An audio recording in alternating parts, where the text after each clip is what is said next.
Magandang gabi po sa ating lahat. Maaari na po tayo magsulit. And hallelujah! Sana po tayo puri sa Panginoon.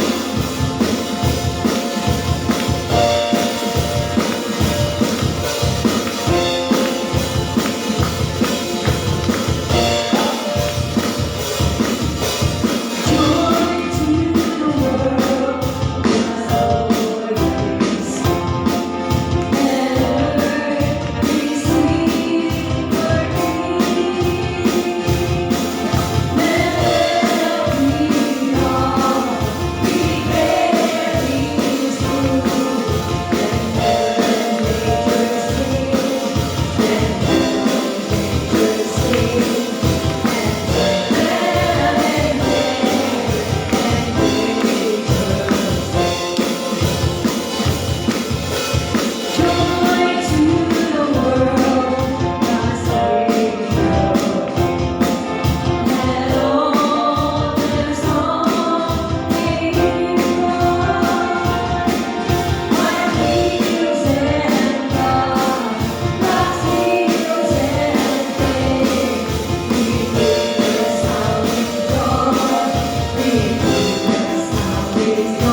Praise God. Purihin ka, Panginoon, sa araw na ito, Panginoon. Salamat, Ama. Dahil binigyan mo kami ng lakas, Panginoon, sa gabi ito. Yes, God. Kami ay nagpupuri at awit sa iyo, Panginoon. Sa iyong presensya lamang, Panginoon, kami susunod.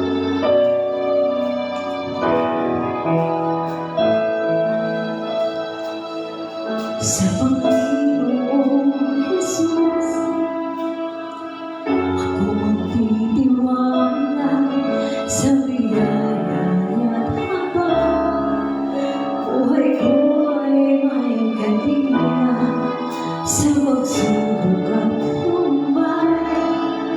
Naroon siya dumaraman, ang Panginoon papatayin.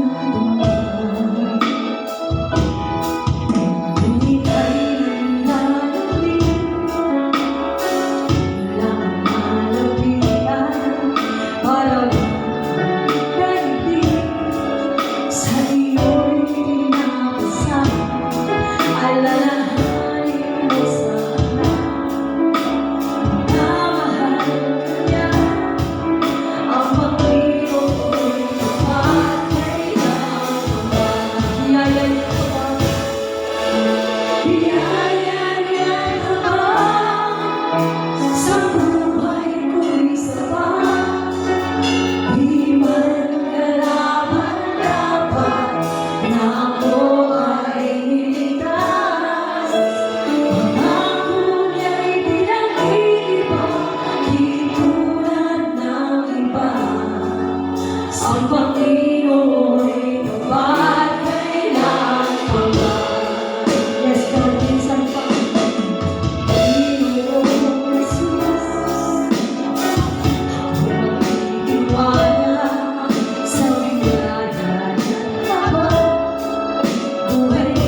minsan po biyaya nito ba? Kaya niya iba sa buhay ko'y sama.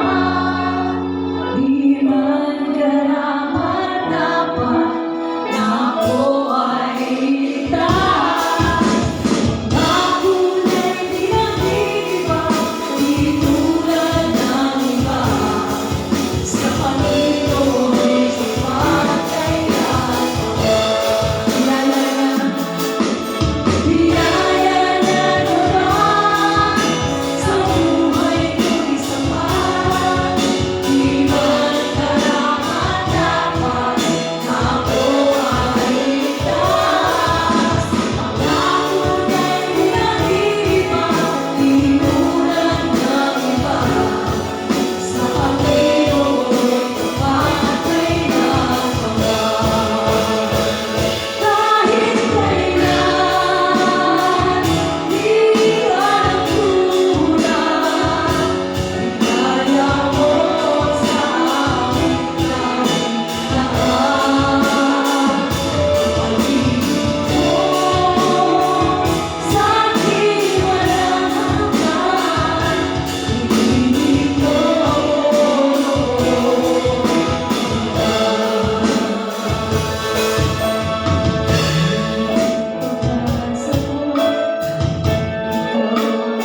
panalangin pagsamba sa dakilang pangalan ng Jesus, ang lahat ay magsabi namin.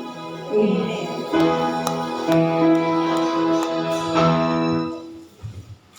Kung meron po tayong Biblia, makibukat po tayo sa Lucas, Kabanata 2, talata 10 hanggang 11. Sabi-sabi natin sa Pasay.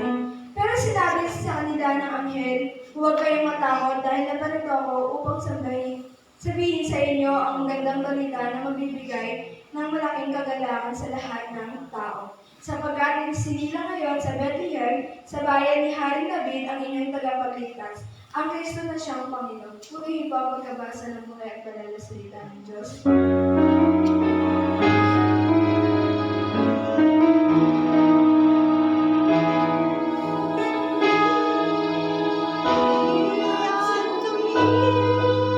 According to your words, according to your promises, I can stand secure. Arm upon my heart, the truth is set me free. According to your word, O Lord, lead us to thee. Ngayon po magsulit po tayo.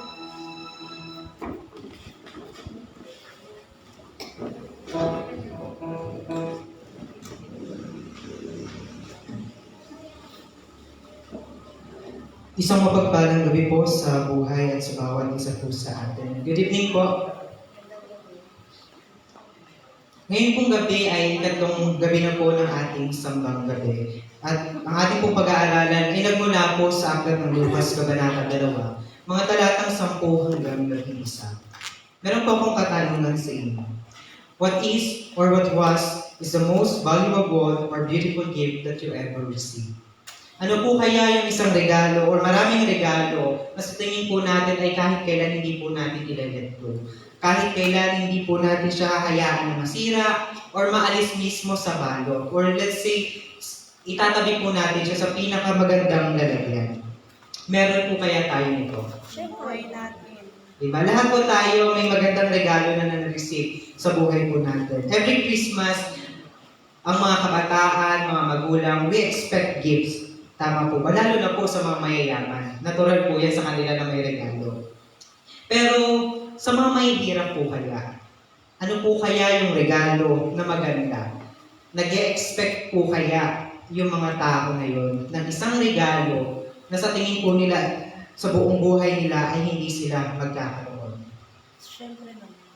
Lahat po tayo expect gifts every Christmas. Bagong damit na susuotin, bagong pantalon, everything na bago po na susuotin natin. Di ba nga po sa mga bata, lahat po ng bago ginagamit po nila in Christmas Day kapag namamasko po sila. At nagawa na po naranasan ko po yun. No? Kasi hindi naman po ako masyadong marigado. Or let's say hindi po kami ganun ka-open or hindi pa ganun yung kakayanan ng aming pamilya. Pero hindi naman po sa pag-ano, pero hindi naman po to expect dating po. No? Kung titignan po natin, no, ang Lucas Kabanata 2, talatang 10 hanggang 11, ay isa pong mensahe ng anghel sa mga pastol. Bakit po kaya sinasabi ng anghel sa mga pastol na huwag kayong matakot? Ano po ba ang buhay ng mga pastol before? Yung mga nag-aalaga ng mga tupa. Yes. Mataas po kaya yung katayuan nila sa buhay po nila before or isa sa pinakamababa? Ano kaya ang social status nila? Sabi po dito, ang mga pastol ay minsan na-outcast. Or sa madaling salita po ay parang hindi po sila kabilang sa kanilang lugar before. Kasi ang kanila pong trabaho ay parang simple lang, nagsusuga ka lang, di ba po, nag-aalaga ng mga tupa. Pero, come to be complete po, sa mga ang pastol, kung titingnan po natin sa Biblia, ang ibig sabihin po ng pastol ay lingkod ng ating Panginoon. Sabi po dito, ano po ba yung social status nila? Their work was considered a lowly occupation and they were often on the fringe of society. described as a second-class citizens, lack of trustworthiness. Shepherds were frequently suspected of stealing from others or leading their flocks onto other people's land. Yun po ang tingin sa mga tao before na nag-aalaga ng tupa. Second-class citizens. Pero parang sa atin, ngayon parang hindi na po yun yung ginagamit na word. Di ba po? Meron na pong, Mga dukha. ay, matinding Alipin. term po. Yun, no? Pero sa panahon po natin ngayon, may average, may middle, at may sakto lang. Kung sa panahon po natin, titignan po natin na ang trabaho nila, sila po ay nasa sakto lang. Kung titignan din po natin sa panahon natin, na ito po hindi po sa akin, sa tingin po ng mundo where nakabase po tayo sa nakikita nyo, sila po ay isang part ng agriculturist. Tama po ba? Sila po yung, magsasaka. Yan po ang tingin, di ba po? Pero sa ibang bansa, ang isang magsasaka ay isang mayaman na tao, isang magandang trabaho. Ito, particularly po sa Japan. Kapag may lugar ka na taniman, may farm ka, mayaman ka. Maganda po ang trato or maganda po ang buhay ng isang tao. Kaya nga po yung iba, di ba, gusto na nilang mag-ibang bansa. Gusto nilang magtanim, gusto nilang mag-farm kasi yung salary po doon ay doble pa po Kahit may dito pinag-aralan. sa Pilipinas. Oo nga po, di ba yung iba, tataas po ng mga pinag-aralan pero they choose to be agriculturists or farmers dahil po sa laki ng tingin sa ibang bansa. Ito po ay pagbibigay ng pag-asa sa mga pastol dahil kung titignan po natin, parang downgraded na po sila sa panahon po nila. Ang baba ng tingin. Kung titignan po natin, sa panahon po natin parang ang dumi-dumi, parang wala man lang pong karapatan na bigyan ng tiwala, or let's say parang wala lang. Yun po ang isang madaling salita na pwede po nating ihalintulad sa kanila. Tandaan po natin ang most valuable or beautiful gift that we will ever receive ay ang pagmamahal at buhay na ibigay po sa ating Panginoon. Ang ating title po sa gabing ito ay Good News, the Great Joy. Sa bawat magandang balita, ang kaakibat po nito ay kagalakan. Di ba po, in every good news or bad news na sasabihin po sa atin, we always choose na mauna po yung bad news. Yung iba naman po, good news ang gustong mauna para yung kagalakan ay mararamdaman na po nila. Pero yung iba, bad news po muna para kapag narinig nila yung good news, makakalimutan na po nila. Kumbaga sabi nga po, pampalubag loob po nila. Ano po kaya yung the best news that we ever receive sa buhay po natin? Is it the 13th month pay na talimak po ngayong buwan? Di ba po? Bonus?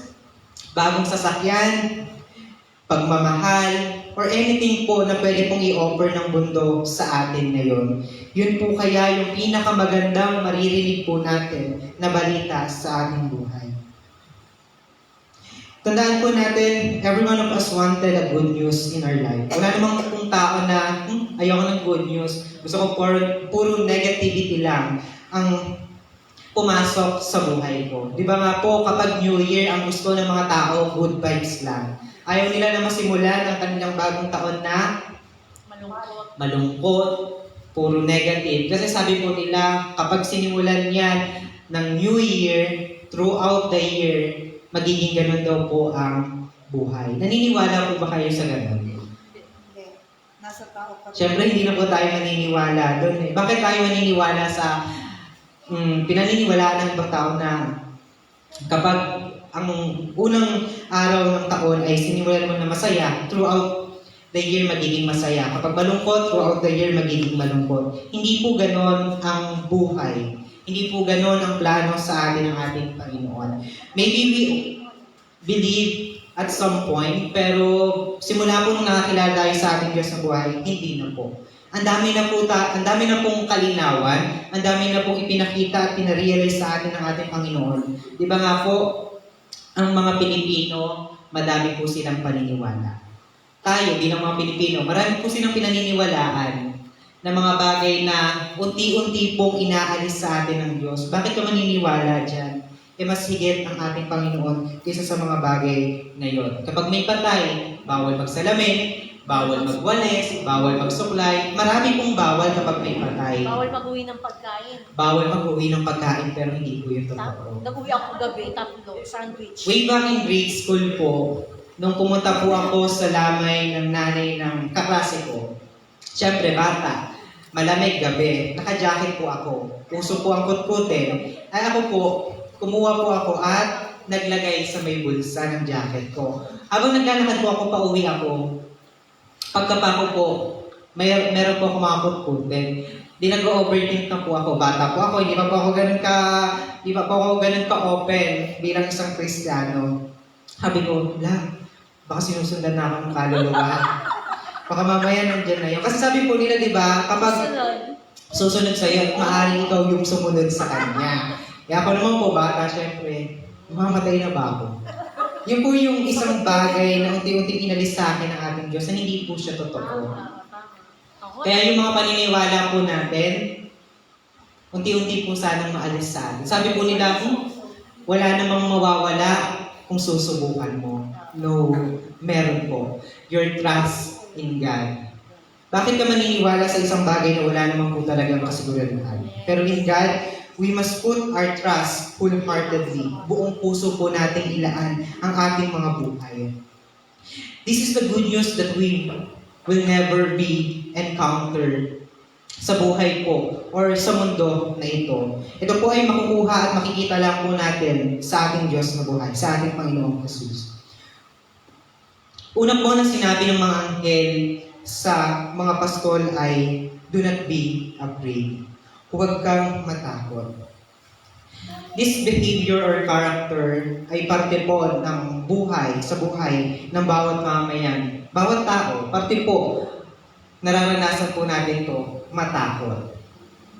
Matakot tayong mawalan, natatakot tayong maiwan, at marami pa pong takot sa ating mga buhay. That is part of us. Pero hindi po porke parte ng buhay natin ay ititake na po natin. Di ba nga po, hindi lahat ng oportunidad ay dapat po nating lakaran. Hindi lahat ng oportunidad ay dapat po nating ookan. We must be wise enough para po sa mga bagay po na yun. Kasi it can be trap ng mga kaaway. Bakit tayo matatakot? Sabi po dito, Savior has come. Bakit tayo matatakot? Ano po ang ikakatakot natin kung ang tagapagligtas natin ay dumating sa atin? Kung ang tagapagligtas po natin ay mismong nasa sa atin. Kapag po tayo ay nasa isang panganib and we call a rescue, once na nandiyan na po ang rescuer, nakakaramdam pa rin po ba tayo ng takot? Or at ease na po ang ating mga damdamin. Okay na tayo, yes. Maliligtas na ako. Nandiyan na yung rescuer. Okay na. Mawawala na ako, o sabihin po natin, mawawala na ako sa bingit ng kamatayan. Kaya, bakit kailangan po nating matakot sa mundo? Bakit po kailangan nating matakot sa buhay kung ang ating Panginoon ay dumating na upang tayo ay iligtas? Savior has come, so why we will feel fear, anxiety, or anything that will not help to our inner peace. Ang takot, sisirain lang po niya yung inner peace na meron po tayo.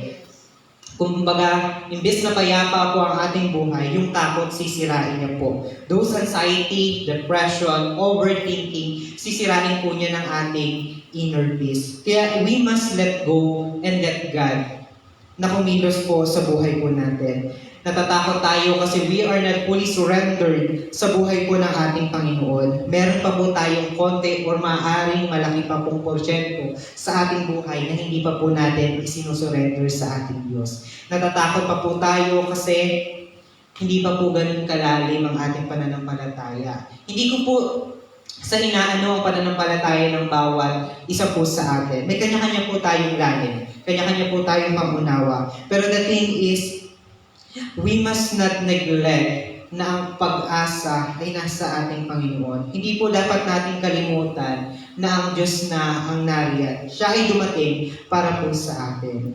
Yes, at some point, makakaramdam tayo ng takot. Kami bilang mga estudyante na nag-aaral po, to share it lang po, isa po sa kinakatakutan ng mga estudyante ay mag-fail, bumagsak. Di ba nga po, during my senior high school journey or high school journey po, syempre, todo strive, todo sunog ng kilay para magkaroon ng mataas na grade. Pero sabi nga po ng ibang mga nag-college na or maaaring tapos na po, college humble themselves na okay na basta makapasa. Basta wala kang i-retake. Okay na basta wala kang bagsak. Yun po yun. Okay na kahit stress lang. Yun po yung sinasabi. And at some point parang sabi ko, oo nga no. Parang binigyan ko po ng too much pressure yung sarili ko na hindi mag-fail dahil po sa mga taong nasa paligid sa akin. O yung mga taong nakapaligid po sa akin, sa amin. Kasi di ba po ang mga tao hindi naman yan sa mabuti mong gawa nakatingin. Isa-isang bagay, gumawa ka man po ng 10 or 9 na mabubuting bagay at isang kamalian, ang matatandaan po nila doon ay kamalian. Sana po huwag po tayong matakot. Hayaan po natin na mag-flow yung plano ng ating Panginoon. Sabi nga po ng kaibigan ko kanina, hindi ko po makontre. Kasi po, kumbaga bago pa lang po silang ang magjowa, nakaplano na daw po yung future po nila. May pangalan na yung magiging anak po nila, may trabaho na po, magiging okay na po. Stable po yung lalaki. May kaya. Kaya, kumbaga sabi ko, hindi ko po alam nananahimik po kanina, yun po yung pinag-uusapan na kapag ganito, magpapakasal na, ito na yung plano namin. Okay na. Pangalan, tas lahat po. Pero isip-isip ko, mababago pa po yun. Sino ba yun? Baka Kaibigan ko po. baka ako si James na yun. Kaibigan ko po sa school. Yun po, no, nakaplano na lahat, pero iniisip ko, Stable. gusto ko pong sabihin na parang hindi naman yun yung true na mangyayari kasi mas may better na plan si Lord. Pero hindi ko naman po masabi, Katoliko po siya at may iba po kaming pananaw. And going back, mga kapatid, God meets us in our brokenness. Naniniwala po ba kayo na once na ang tao ay wasak, puno ng problema, ang Diyos ay naroon sa kanyang buhay, kumikilos. At mas lalo po nating nararamdaman ang kanyang pagkilos. Kasi sabi po dito, God meets us in our brokenness and replace it with His presence. Ang Diyos ang magko-comfort po sa atin. Sa takot na meron po tayo, aalisin po yun unti-unti ng ating Panginoon. Once we are broken, God is there waiting for us to come near in Him. God is doing amazing things silently sa buhay po natin. Na parang akala natin, Lord, ang bigat-bigat na, ang dami nang nawala, ang dami ng problema, parang pinabayaan mo na ako. Pero no, in those silent battles that we have, or those things na nararanasan po natin, ang ating Panginoon ay kumikilos po sa ating buhay. Minsan nga po, hindi po natin ine-expect na yun po pala ay pagkilos ng ating Diyos. May iyak tayo paggabi, tapos gigising na lang tayo, umaga na. Mararanasan po natin yung pag-comfort sa atin ng ating Diyos sa buhay. Pangalawa po is, the good news is for all. Ito po ay pangalawang sinabi ng anghel sa mga pastol. Hindi lang naman po sinabi, or wala naman po sinabi na para lang po sa mayayaman ang mabuting balita, or the gospel, or ang kaligtasan. It has no qualification or criteria. Naniniwala po ba kayo na hindi porkit mayaman, sila na yung maliligtas? Hindi porkit mahirap, sila lang yung maliligtas? Hindi porkit gumawa ka ng kabutihan, sila lang ang maliligtas? Ang katiyakan lang po, ang tiyak lang po na maliligtas ay ang lahat ng tumanggap sa ating Diyos sa buhay bilang Panginoon at sariling tagapagligtas. Hindi ang relihiyon na meron po tayo, hindi dahil sa mabuting gawa natin tayo maliligtas. Bagkus malinaw po na sinabi dito na ito po ay para sa lahat. Pero sa tingin po ba natin lahat po kaya ay magkakaroon nito? Yan po yung isang katanungan na pwede po natin paggulay-gulayan. Isa kaya ako sa maliligtas? Kasi minsan sa atin po, no, mahalaga po na ina-assess po natin yung sarili natin. Ano ba yung mas matimbang na ginawa ko sa harap ng ating Panginoon? Kabutihan po ba or still, nandun pa rin ako sa buhay kung saan niya ako niligtas? Worldly living pa rin ba ako? Or neutral? Sala sa init, sala sa lamig. Or sabihin po natin, maaaring mainit ako ngayon, sa susunod, malamig. Kaya tandaan po natin, ang mabuting balita ay para po sa ating lahat. And it brought great joy sa buhay po ng bawat isa sa atin. A great joy that is not temporarily, but a lifetime. Gusto po ba natin na ang regalo sa atin ay pang ngayong taon lang natin magagamit? Or ngayong taon lang natin siya ma-appreciate? Sino po dito na tuwing nakikita yung regalo na yun ay puno ng kagalakan sa buhay niya? Kumbaga, ang saya-saya niya, binigyan ako ng ganito. Sa mga kabataan, kumbaga po, ang isang best gift na pwedeng ibigay sa kanila ay cellphone. Particularly iPhone, syempre. Yung iba naman po, kapag gamer ka, yung iba, yung mga pang-game na cellphone. Yung iba naman po, PS5, di ba po?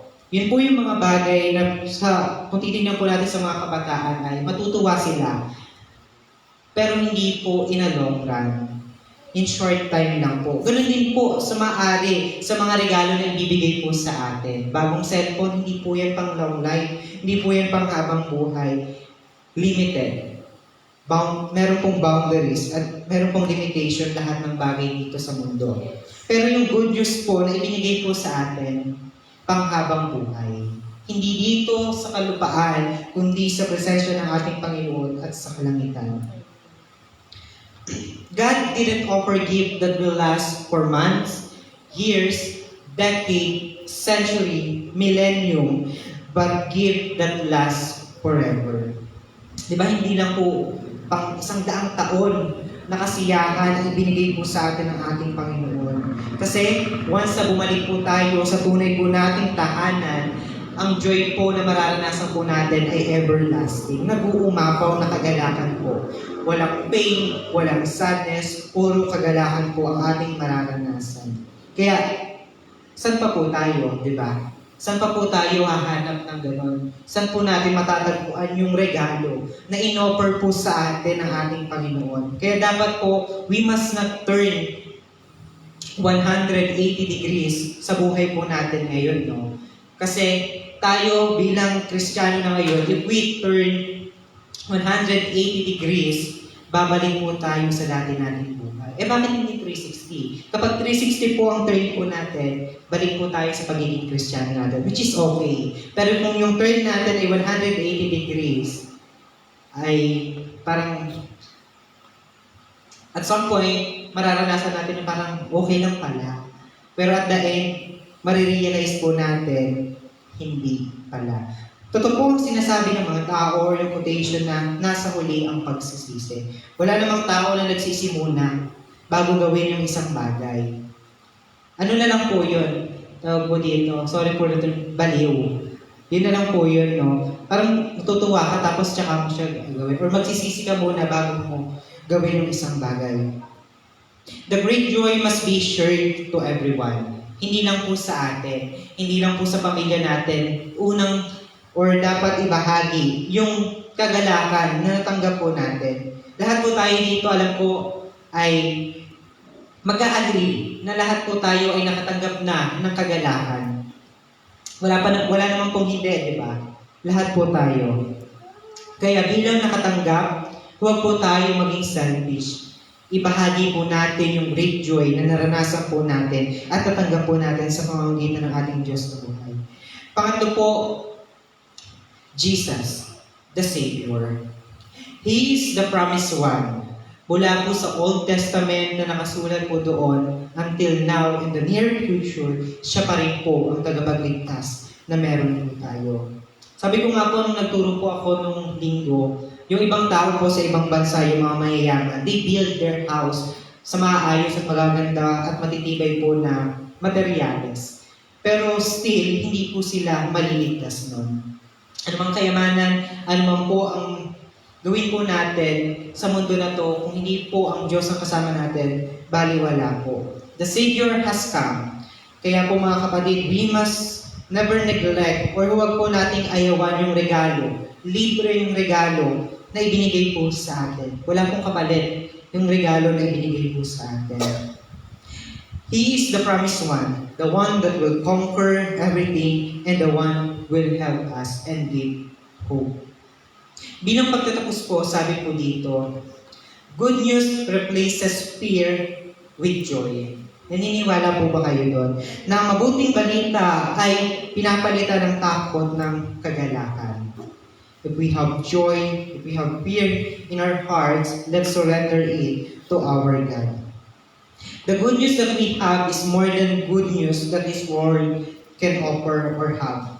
Hindi ang 13th month pay, sabi ko nga po kanina, hindi ang new car, hindi ang promotion. Yes, we will feel joy sa mga bagay po na yon, pero hindi yung joy na ino-offer sa atin ng ating Panginoon.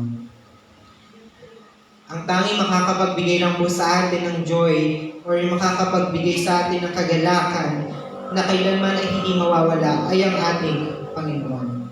God is everything. Once we have God, we have everything we need. Kaya sana po ang ating Panginoon na dumating at isinilang sa lugar ng Bethlehem at inilagay sa sabusaban ay ang Diyos na nananahan po sa ating mga buhay. Ang Diyos na may control sa atin. Hindi na tayo. Yes, binigyan po tayo ng ating Panginoon ng freedom. Tama naman po. Binigyan tayo ng Diyos ng kalayaan. Pero bilang mga Kristiyano, huwag po natin gamitin yung kalayaan na yun para i-take pa rin po yung buhay natin. Or kumbaga tayo pa rin po yung magko-control. Hayaan na po natin na si Lord ang maging manubela sa ating mga buhay. Let God and let go and let Him be done kung ano man po ang kanyang nais sa ating mga buhay. Sige po, tayong lahat ay tumayo at manalangin. Aming Diyos na dakilan at kapangyarihan sa lahat, salamat po sa dakilang kagalakan, Panginoon, na inyong binigay. Ang dakilang regalo na marireceive po ng bawat isa sa amin. Ito pong regalo na ito, dalangin ko po ay pag-ingatan po namin at ilagay sa aming mga buhay, Panginoon. Hindi namin siya hayaan na madumihan, hindi namin siya hayaan na masira, hindi namin siya hayaan na mawala, kundi i-cherish po namin every moment, Panginoon. And I pray, O God, na every time na amin pong aalalahanin yung munti mong regalo sa amin. Maaaring sa tingin po ng ibang tao ang regalo mo sa amin ay munti lang. Pero sa amin, Panginoon, ito ang pinakadakila na regalo na matatanggap po namin, Panginoon. Hindi yung mga material things na maaaring ibigay po sa amin ng mga mahal namin sa buhay, kundi yung pagmamahal at regalo mo na sa iyo lamang po namin matatagpuan. Lord, ngayon po nalalapit ng Kapaskuhan, ang iyong kapanganakan, Panginoon, na kung saan ikaw ang siyang tunay na sinisimbolo nito, Panginoon. As we remember that there is God, Panginoon, na nagligtas at nagmahal sa buhay ng bawat isa sa amin. Hindi lang po sa amin. Alam po namin sa mga future pa pong tao, sa mga future na magiging anak, apo, na magkakaroon po kami, Panginoon, ikaw ay naroon. You still offer the great joy that you offer to us, Panginoon. Hindi matatapos sa generation namin, Panginoon, yung kaligtasan. Hindi matatapos sa amin yung kagalakan, Panginoon. Kundi itong kagalakan namin, Panginoon, ito po, Panginoon, ay mararanasan pa po ng future generation, Panginoon. Lord, help us that the great joy and good news that you give to us, Panginoon, ay maibahagi po namin sa ibang tao. Huwag po kaming maging selfish, kundi maging selfless po kami, Panginoon, sa regalo mo, Panginoon. Matuto po kaming ibahagi ito, Panginoon, sa ibang tao. Salamat, Panginoon, sa iyong dakilang pagmamahal. And I pray, O God, na sa buhay ng bawat isa sa amin, Panginoon, itago po namin ito at i-apply sa aming mga buhay at ibahagi sa ibang tao. Maraming pong salamat sa iyong dakilang mensahe sa amin sa gabing ito, Panginoon. Dalangin ko po, ito po ay maging kalakasan po namin. Ito po ay maging refreshment po namin, Panginoon, sa aming mga isipan na kung minsan ay nakakalimutan na po namin, Panginoon. Dalangin ko po yung aming napag-aralan ngayon ay palagi niyo pong i-remind sa amin na ikaw ang Diyos na nagmahal po sa amin, na nagbigay ng kagalakan. na walang ibang makakapagbigay po sa amin. Maraming pong salamat sa iyong pagkilos, sa iyong dakilang mensahe sa aming mga buhay. Ito po, Panginoon, ang aming panalangin na may pagpupuri, pagsamba at paniniwala. Ang lahat po ay magsabi na. Amen.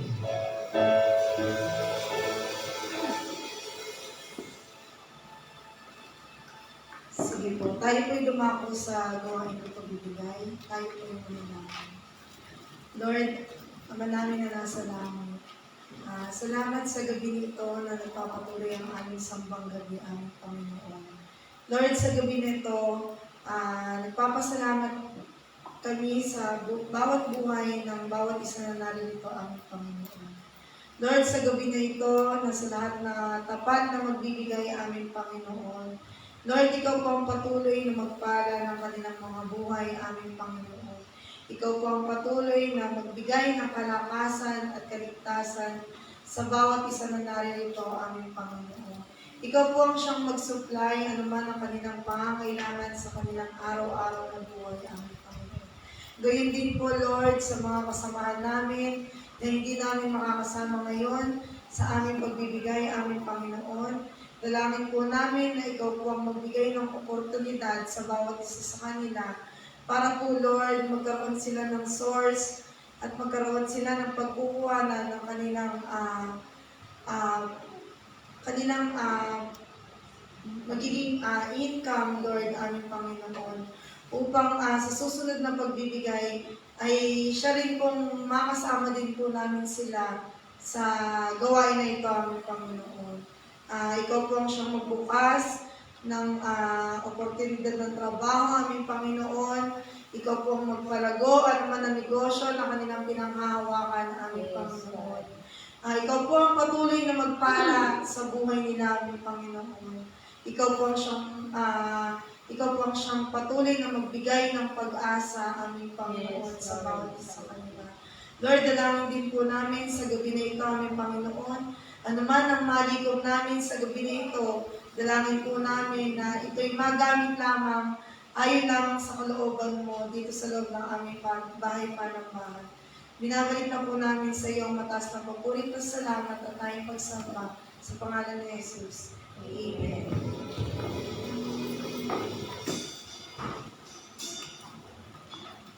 Sige nga po, tayo ng lahat ay tumayo. Pumalakpak nga po ang mga pinagpala ng Panginoon. Hallelujah! Praise God! Praise the Panginoon.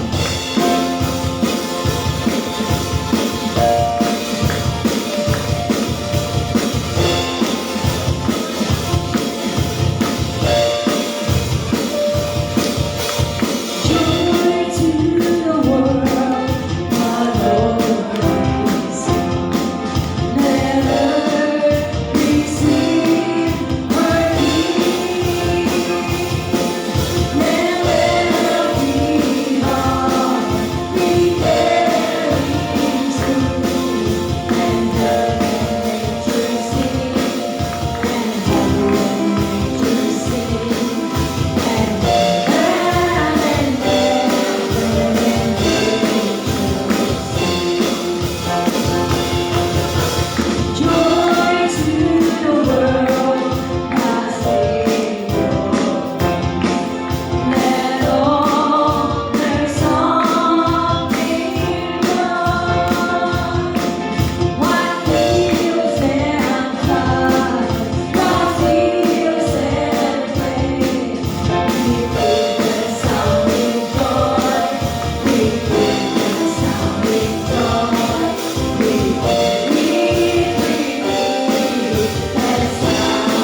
para po sa pagwawakas ng ating gawain. Hallelujah, Jesus. Maraming salamat sa gabi na to, Lord, na patuloy niyo po kami pinagtatagumpay. Nakasama ka, Panginoon, sa iyong banal na gawain, O God. Dalangin namin sa gabi na ito, ang pagpapala mo po, Panginoon, sa ginamit mo ngayong gabi para magdala sa amin ng iyong mga mensahe, Panginoon, na si Rainier Magno. Lord, ikaw po mag-bless sa batang ito, Panginoon, lahat ng kanyang desire sa kanyang puso, mga pangarap niya para sa pamilya niya at para sa sarili niya. I pray, Lord, na ikaw nakakaalam ito at alam namin na ikaw mag-bless, Panginoon, sa batang ito, Panginoon. Lord, gamitin niyo pa po siya, Panginoon, ayon po sa iyong kalooban, O God. Ingatan niyo po siya palagi, anuman po yung mga pangangailangan nila, Panginoon, maging ng kanyang pamilya. Dalangin po namin na ikaw po, Lord, ang magpuprovide dito at hindi niyo po sila pagkukulangin at lagi niyo rin po silang iingatan, Panginoon. Lalo na po si Rainier, tuwing siya ipapasok sa kanyang eskwelahan. Yung pag-iingat, yung karunungan, ay patuloy niyo pong ibibigay sa kanya, O God. At ikaw, Lord, ang mangunguna lagi sa kanyang buhay.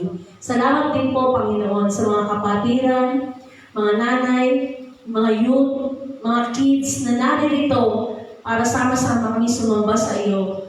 At patuloy na naniniwala, Panginoon, sa iyong pagsama sa bawat isa sa amin, sa pagpapala na patuloy niyong binibigay sa amin.